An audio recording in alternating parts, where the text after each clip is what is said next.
गुजरात विधानसभा चुनावों की तारीखों के ऐलान के बाद आज पहली बार प्रधानमंत्री मोदी ने औपचारिक तौर पर चुनावी शंखनाद कर दिया। वलसाड से लेकर भावनगर में पीएम का जबरदस्त स्वागत हुआ। वलसाड में पीएम मोदी ने नया चुनावी नारा गढ़ा और इसके बाद माहौल पूरी तरह से चार्ज हो गया। लेकिन गुजरात के गढ़ को बचाए रखना बीजेपी की इस वक्त सबसे बड़ी चुनौती है।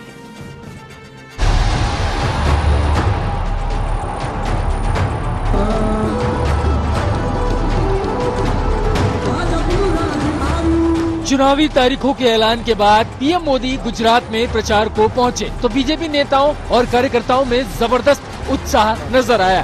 सड़कों पर पीएम मोदी की एक झलक पाने के लिए सैलाब उमड़ आया। वलसाड की सड़कों पर पीएम मोदी का कारवां गुजरा तो बड़ी संख्या में लोग सड़कों के किनारे नजर आए।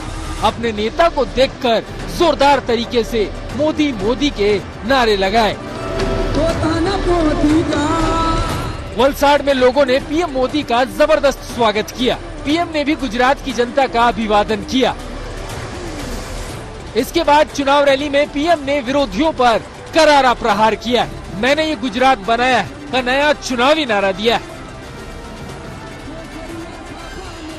प्रत्येक गुजराती, चाहे मारो आदिवासी हो, चारो मारो माछीमारी हो, चाहे शहर में रहते हो कि गामड़ा में रहते हो, आत्मविश्वास થી ભરેલો છે। અને એટલા જ માટે પ્રત્યેક ગુજરાતી બોલે છે, અંતર્મનનો અવાજ બોલે છે। પ્રત્યેક ગુજરાતના હૈયામાંથી નાદ નીકળે છે। કયો નાદ નીકળે છે?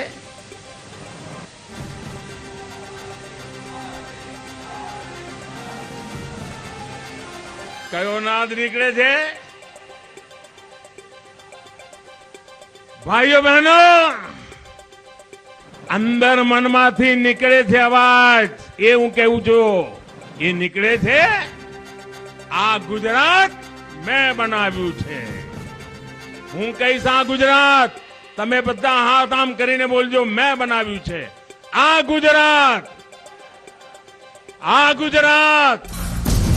ધરમપુર અનેક अपने गृह राज्य गुजरात के चुनावी समर में उतरे पीएम मोदी पूरी लय में दिखे। विरोधियों के हर दावे और हर चुनावी वादों पर सवाल उठाया।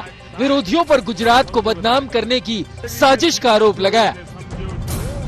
તમે કોઈને પણ પૂછો, અમને દિલ્હીમાં જે વાવડ આવે એ પણ એ જ આવે કે ભાઈ ગુજરાતના લોકોએ તો ફરી એકવાર ભાજપની સરકાર બનાવવાનું મન બનાવી લીધું છે।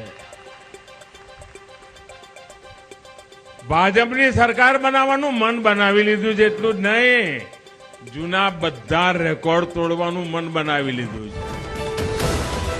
इसके बाद भावनगर में पीएम सामूहिक विवाह के कार्यक्रम में पहुंचे और बेटियों को आशीर्वाद दिया। गुजरात में चुनावी जंग दिनों दिन तेज हो रही है। सियासी लड़ाई हर रोज बढ़ रही है।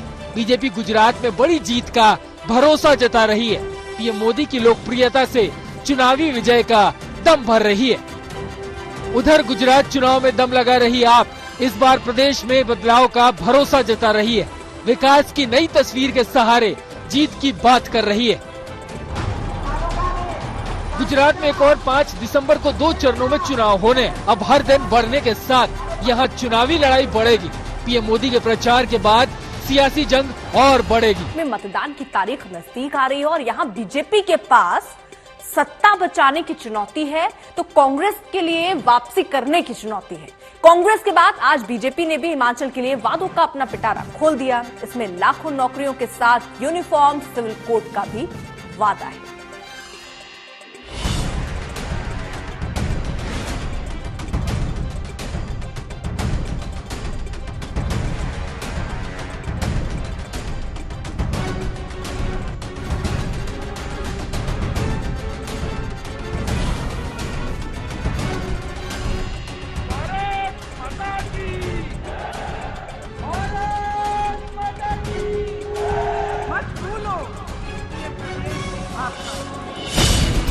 हिमाचल में मतदान की तारीखों से 5 दिन पहले बीजेपी ने अपना घोषणा पत्र जारी किया।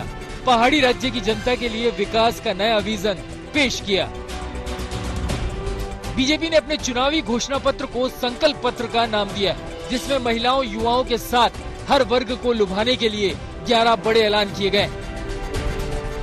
बीजेपी ने प्रदेश में यूनिफॉर्म सिविल कोड के साथ 8 लाख सरकारी नौकरियों का वादा किया है। अन्नदाता निधि में रकम 3000 करने का वादा किया गया है। वहीं हर गांव में पक्की सड़क का वादा भी किया गया है।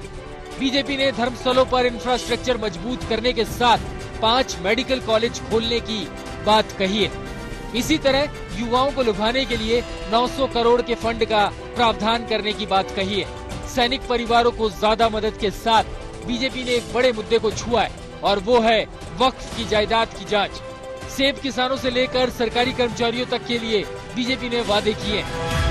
भारतीय जनता पार्टी हमारा जो एक्स ग्राशिया अमाउंट पेमेंट होती है, जो हमारे सोल्जर भाई हैं जो शहीद हुए हैं और जो डिपेंडेंट्स हैं उनके जो उनको हम आर्थिक मदद देते हैं उसमें हम इजाफा करेंगे, उसको हम बढ़ाएंगे और उनको हम हुतात्मा सम्मान राशि योजना जो है उसमें हम बढ़ोतरी करेंगे। 68 सीटों वाले सूबे हिमाचल प्रदेश में दोबारा जीत के लिए बीजेपी पूरा जोर लगा रही है।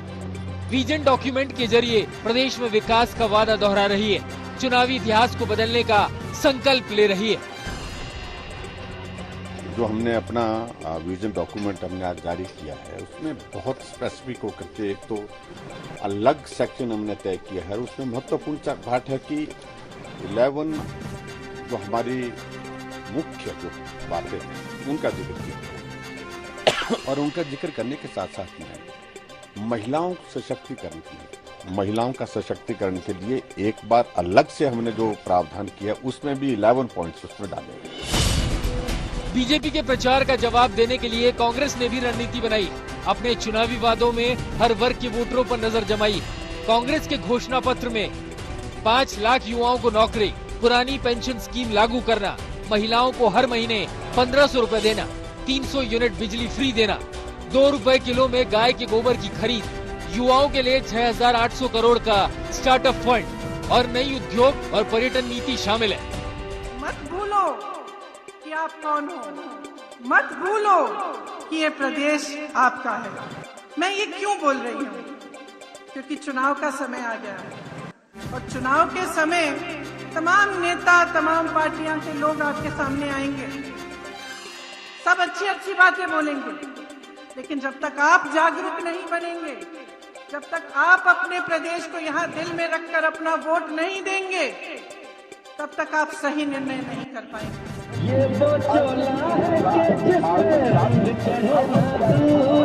हिमाचल में बीजेपी और कांग्रेस की चुनावी जंग के बीच आम आदमी पार्टी बदलाव का भरोसा जता रही है। चुनाव प्रचार में केजरीवाल के दिल्ली मॉडल की तस्वीर दिखा रही है। अब देखना ये होगा कि 12 नवंबर को जब वोटर वोट डालने जाएंगे तो इन वादों में से किसके वादे पर ज्यादा भरोसा जताएंगे। 8 दिसंबर को हिमाचल प्रदेश में इस बार किसकी सरकार बनाएंगे।